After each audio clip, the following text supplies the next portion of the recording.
Hello friends, this is physics with Swapnil. और पिछली बार हमने क्लास में जो देखा था वो इक्वेशन देखी थी, आपको याद होगा। इक्वेशन क्या थी? E equal to E naught sine k x minus omega t. तो आज अपन सीखने वाले हैं कि किस तरह स्पीड निकाला जाए वेव की। तो वेव की जो स्पीड है, वेव स्पीड, उसको मान लो v से डिनोट करते हैं, और वो v जो आता है वो आता है ओमेगा अपॉन के। कितना आता है? ओमेगा अपॉन के। ओमेगा क्या है? Angular frequency. के क्या है? Wave number. ठीक है, तो अपन दो टाइप के क्वेश्चन करते हैं। जैसे पहला टाइप का क्वेश्चन है, जैसे हमें दिया गया है E equal to 10 sine 3x minus 5t, और हमें v निकालना है। तो v क्या होता है? ओमेगा बाय के। तो ओमेगा क्या है? जो t के बगल में होता है ओमेगा है, तो ओमेगा क्या है? 5। और k क्या है? जो x के बगल में होता है, तो x के बगल में क्या है? 3। तो हमारी वेलोसिटी आ जाएगी 5/3। ओके, आई होप आपको ये पॉइंट समझ में आया होगा। अब मान लीजिए हमें वेवलेंथ दी गई है। वेवलेंथ दी गई है 700 नैनोमीटर, और फ्रीक्वेंसी दी गई है 10 की पावर 14 हर्ट्ज, और हमें वेलोसिटी निकालनी है। ठीक है, तो वेलोसिटी का फॉर्मूला हम जानते हैं, क्या होता था?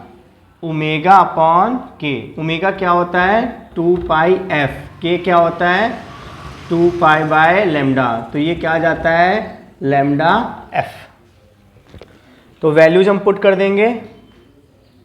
लैम्डा की वैल्यू क्या है? 700 नैनोमीटर है, तो 10 की पावर माइनस 9, और हर्ट्ज क्या होता है? 10 की पावर 14 दिया गया है। तो ये क्या हो जाएगा? 700, ये 7 है, 2 पावर के 2 तो 11, 14 में से ये 16 हो जाएगा। 14 2 16, 16 में से 9 चला जाएगा तो 7। तो 7 इंटू 10 की पावर 7 मीटर पर सेकेंड, ये आंसर आ गया। तो इस तरह हमने क्या निकाल ली? वेलोसिटी निकाल ली। ठीक है, तो ये हमारा 5th पॉइंट था। अब हमारा जो 6th पॉइंट है वो है एनर्जी के ऊपर। तो एनर्जी के ऊपर ये है कि अगर इलेक्ट्रिक फील्ड है,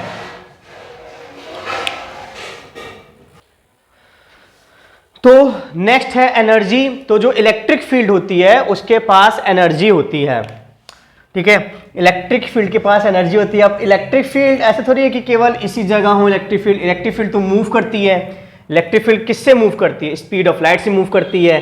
तो एक टर्म डिफाइन करते हैं, वो है एनर्जी पर यूनिट वॉल्यूम। तो वो स्मॉल यू नोट करते हैं, और वो आता है half epsilon naught E square. ठीक है, ये है स्मॉल यू क्या? एनर्जी पर यूनिट वॉल्यूम। पर यूनिट वॉल्यूम क्यों? क्योंकि जो इलेक्ट्रिक फील्ड होती है, ऐसे थोड़ी कि केवल यहाँ पे हो इलेक्ट्रिक फील्ड, वो तो मूव करती है स्पीड ऑफ लाइट से, तो स्मॉल यू की वैल्यू आती है। उसी तरह मैग्नेटिक फील्ड की भी जो एनर्जी होती है वो होती है हाफ इंटू 1/μ0 और बी स्क्वायर। ये मैग्नेटिक फील्ड की एनर्जी होती है। और हमने पहले डिस्कस कर चुका था कि ई और बी की वैल्यू क्या होती है। अब अगर टोटल एनर्जी निकाला जाए, टोटल एनर्जी निकाला जाए, तो इनको ऐड कर देते हैं। तो टोटल एनर्जी क्या हो जाएगा? हाफ कॉमन आ जाएगा, epsilon naught E square plus 1/μ0 B square आ जाएगा। अब इनकी वैल्यू रख दिया जाए। हम सब जानते हैं ई नॉट, ई की वैल्यू क्या होती है? E naught sine k omega t square है, तो क्या हो जाएगा? Correct, E naught square sine square k x minus omega t, और यहाँ पे वैल्यू क्या आ जाएगी इसी जैसे B naught square sine square k x minus omega t. अब इसकी वैल्यू जो होती है एवरेज अब निकाला है, हम टोटल एनर्जी का एवरेज निकाला है। क्या निकाला है? टोटल एनर्जी का एवरेज। तो एवरेज में इसकी वैल्यू होती है हाफ, और इसकी वैल्यू क्या होगी? हाफ। तो ये हाफ फिर कॉमन होके क्या निकल जाएंगे? ये बाहर आ जाएंगे। तो हमारा क्या हो जाएगा? 1/4 और क्या बचेगा? Epsilon naught E naught square plus 1/म्यू नॉट बी नॉट स्क्वायर, ये हमारा बचेगा। अब देखिए,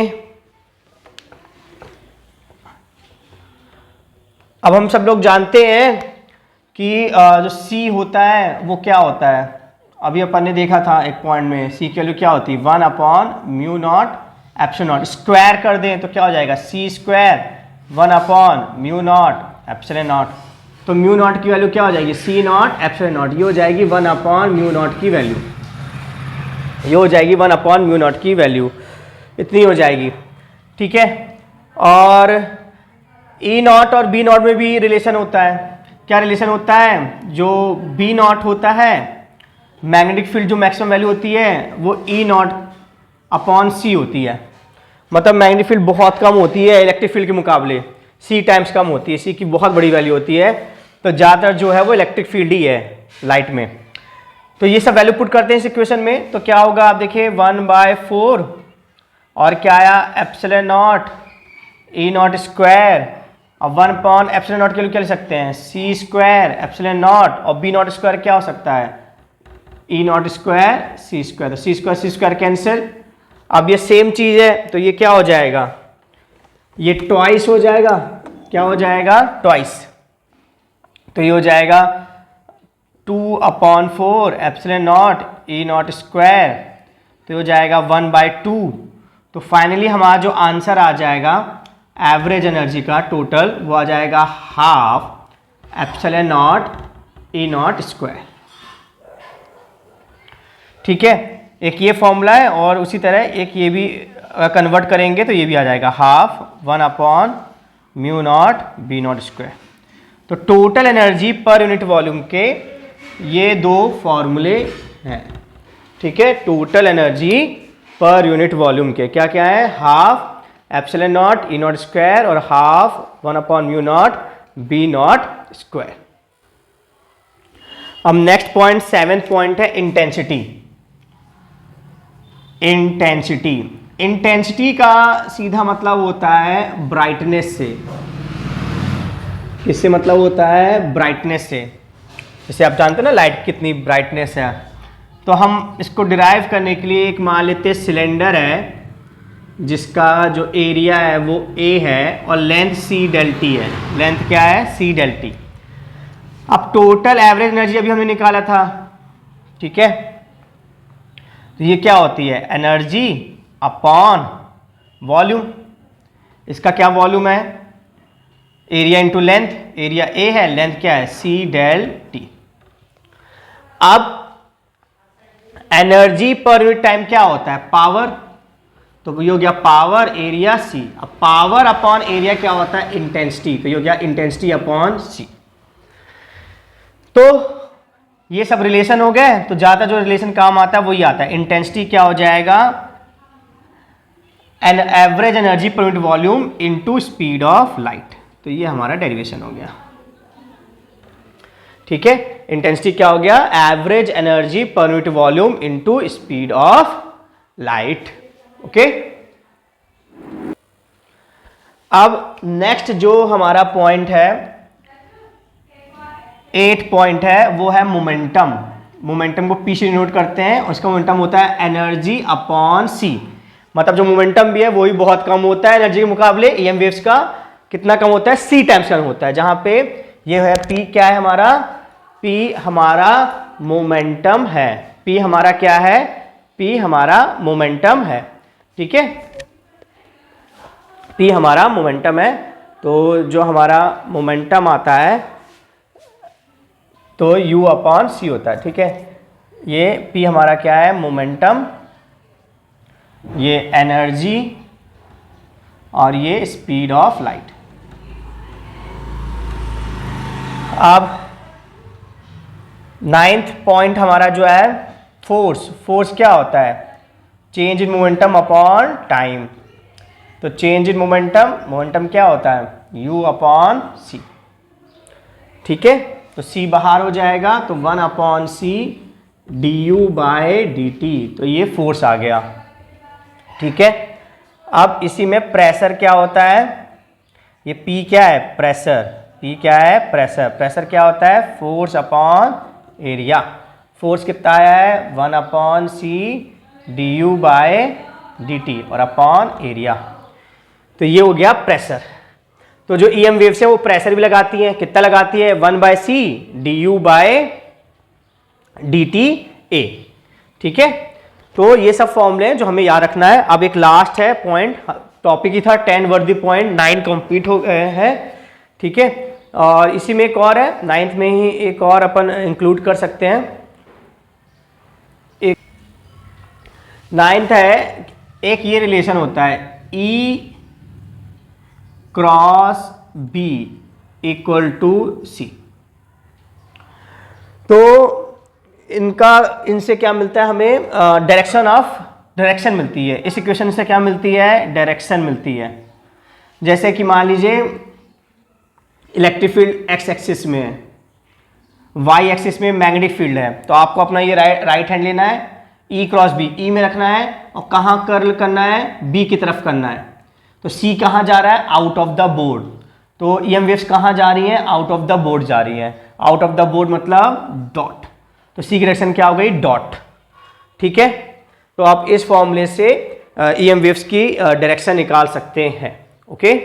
नाउ अपन अब एक लास्ट पॉइंट डिस्कस करेंगे। लास्ट पॉइंट हमारा है डिस्प्लेसमेंट करंट।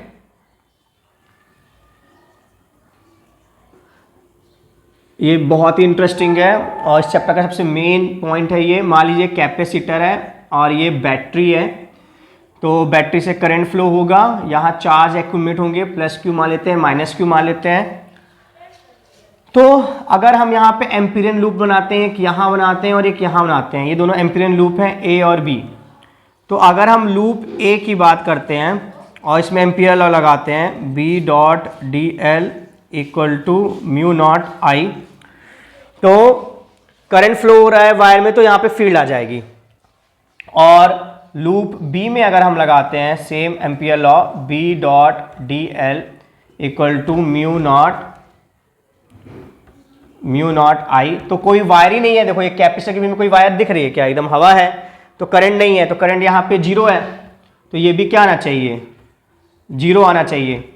लेकिन अब क्या था, एक्सपेरिमेंट्स बताते हैं कि जो फील्ड यहाँ पे पाई गई ए में, वही फील्ड बी में पाई गई।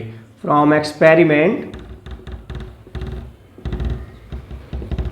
Field at A equal to field at B. अब ये कैसे हो सकता है, ये चीज जीरो आ रही है, फील्ड जीरो हो नहीं सकती है, डीएल इसकी लेंथ है लूप की, वो भी जीरो नहीं हो सकती है। तो जब दोनों जीरो नहीं सकते तो आंसर कैसे जीरो आ सकता है। तो बहुत ही ज़्यादा डिलेमा था, प्रॉब्लम थी, और इस प्रॉब्लम का जो सल्यूशन दिया वो दिया मैक्सवेल ने। तो किस तरह से मैक्सवेल ने सल्यूशन दिया वो अपन देखने वाले हैं। तो देखते हैं कि मैक्सवेल ने सल्यूशन किस प्रकार दिया। तो जैसे कि हमने देखा था कैपेसिटर में चार्जेस थे प्लस क्यू और माइनस क्यू, हम अच्छे तरह जानते हैं। इलेक्ट्रिक फील्ड बिल्टअप हो जाएगी ई की, ये इलेक्ट्रिक फील्ड की वैल्यू क्या होती है, सिग्मा अपॉन एप्सिलॉन नॉट, और सिग्मा हमारा क्या होता है, क्यू अपॉन ए। अब ए अब वहां शिफ्ट कर दीजिए तो ये हो जाएगा ई ए और क्यू अपॉन एप्सिलॉन नॉट। अब अगर आप इसको मल्टीप्लाई कर, ई ए क्या होता है, फ्लक्स होता है, इलेक्ट्रिक फ्लक्स, और ये हो जाएगा क्यू अपॉन एप्सिलॉन नॉट।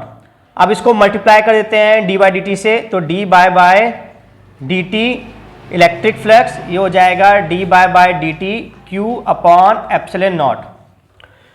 तो D by D Q by D T क्या होता है, करंट होता है। तो यहां पे ये डिस्प्लेसमेंट करंट है। तो हमारा ये आ जाएगा finally D phi E by D T, epsilon naught वहाँ इंटू हो जाएगा और ये आ जाएगा आई डी। तो ये आ गया हमारा डिस्प्लेसमेंट करंट का एक्सप्रेशन।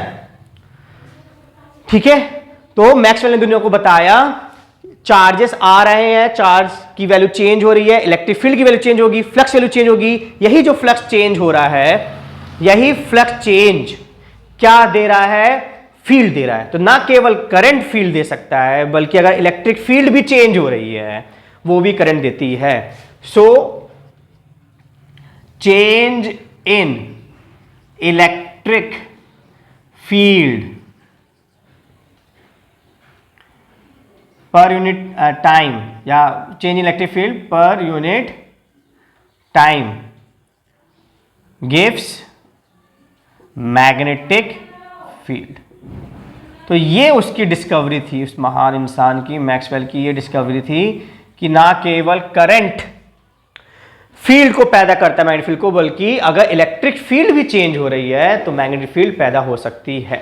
ठीक है, तो उसने उसी एम्पियर लॉ को मॉडिफाई किया और मॉडिफाई करने के बाद उसने बोला कि एम्पियर लॉ में बस थोड़ा सा चेंजेस लाना है।